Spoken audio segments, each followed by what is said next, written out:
Video को like करके आगे शेयर जरूर कर देना। करते हैं अल्लाह के रसूल अलैहिस्सलाम से सहाबा ने पूछा, या रसूल अल्लाह, काफिर को तो गाली नहीं दे सकते, क्या शैतान को गाली दे सकते? शैतान तो बहुत बुरा है। अल्लाह सहाबा पे रहमतें नाजिल फरमाए। देखो वो कैसे कैसे सवाल पूछ लेते थे, हमारे मसले हल किया।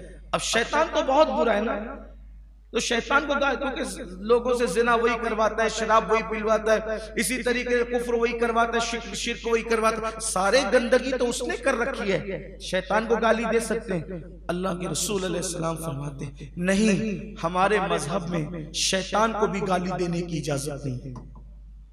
मजहब इस्लाम शैतान को भी। अब बताओ मुझे मुसलमानों, थोड़ा सा इस हदीस पे गौर करो।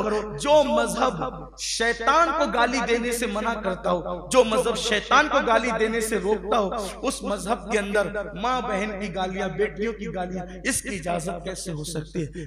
इसलिए अपने आमाल से अल्लाह की बारगाह में तौबा करें।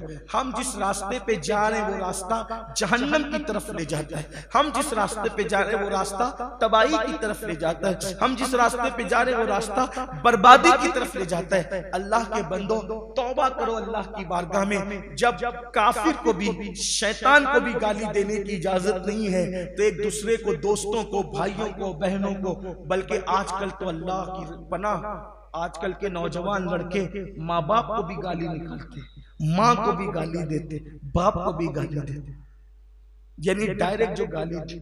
उनका अंजाम क्या होगा ये तो नहीं पता हमें, लेकिन उनकी दुनिया भी तबाह है और आखिरत भी तबाह है। जिन माँ बाप के सामने ऊंची आवाज से बात करने पर आमाल अकारत हो जाते हैं, आमाल बर्बाद हो जाते हैं, अल्लाह अकबर, उनको गाली देने पे क्या? ये तो एक तबका हुआ जो डायरेक्ट गाली देता है। दूसरा तबका नेक लोगों का, परहेजगार लोगों का, वो भी माँ बाप को गाली देते। अब वो कैसे देते, जरा उस तरफ आ जाए ताकि बात समझ में आए। अल्लाह के रसूल अलैहिस्सलाम ने फरमाया, ऐ मेरे सहाबा, अपने माँ बाप को गाली न दो। क्या फरमाया?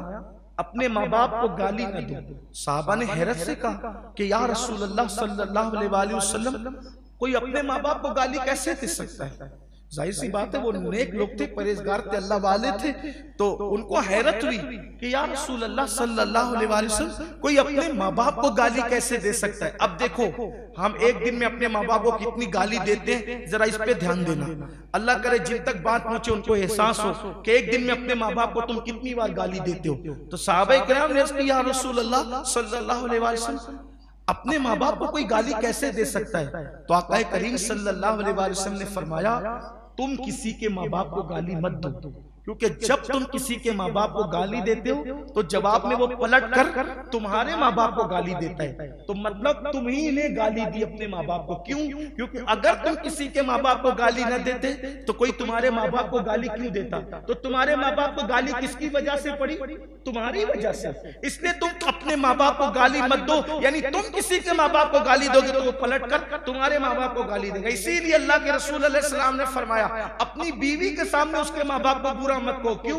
तुम अपनी बीवी के सामने उसके माँ बाप को बुरा कहोगे, तुम्हारी बीवी फिर तुम्हारे माँ बाप को बुरा कहेगी। गोया कि तुम जरिया बने, तुम सबब बने अपने माँ बाप को गालियां दिलवाने का, गालियां खिलवाने का। अब सोचो एक दिन में कितनी बार अपने माँ बाप को गालियां दिलवाते हो, तो गोया कि तुम खुद गाली दे रहे हो, सबब तुम बने हो। एक बात और आगे बढ़कर अर्ज कर दूं, इसीलिए अल्लाह रब्बुल इज्जत ने कुरान में भी फरमाया कि किसी के खुदा को बुरा मत कहो, किसी के खुदा को गाली मत दो। ये जो और दूसरों के जो खुदा है ना, जो दूसरे माबूदान बातिल हैं, जो दूसरों के झूठे खुदा हैं, उन झूठे खुदाओं को गाली मत दो। अगर तुम उनके झूठे खुदाओं को गाली दोगे तो वो पलट कर तुम्हारे सच्चे खुदा को गाली देगा। इसलिए दूसरों के मजहबी रहनुमाओं की हतक नहीं करने की जरूरत है, उनको गाली देने की जरूरत नहीं, उनकी बुराई करने की जरूरत नहीं है। वजह क्या होगी? क्योंकि हम उनको कुछ बुरा भला कहेंगे, वो पलट करके हमारे बुजुर्गों को, हमारे आकाओं को, हमारे खुदा को, हमारे नबी को बुरा कहेंगे। यानी इस्लाम कितनी एहतियात बता रहा है। काफिर को गाली देने की इजाजत नहीं, शैतान को गाली देने की इजाजत नहीं, दूसरों के झूठे खुदाओं को गाली देने की इजाजत नहीं। अब आप मुझे बताएं फिर हम किस रास्ते पर जा रहे हैं? इसलिए अल्लाह के बंदो, अल्लाह की बारगाह में सच्ची तौबा करो और अल्लाह की बारगाह में पलटो।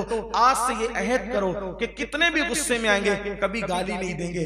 अल्लाह के रसूल अलैहि सलाम जब बहुत ज्यादा गुस्से में आते थे, बहुत जलाल में आते थे, क्या फरमाते थे पता है? हाय हाय हाय, एक जुमला हुजूर की जबान से अक्सर सुना जाता था। हुजूर कहते थे तेरी नाक खाक आलूद हो। क्या कहते थे? बहुत जलाल होता जब, बहुत गुस्सा। हज़रत अनस इब्न मालिक कहते हैं मैं बच्चा था जब से हुजूर के साथ रहता था, 10 साल तक हुजूर की खिदमत की, कभी मुझ पे गुस्से में नहीं आए, कभी नाराज नहीं हुए, कभी ये भी नहीं कहा कि ये काम क्यों नहीं किया, ये काम क्यों किया, कभी नहीं। वीडियो अगर अच्छा लगा हो तो लाइक करके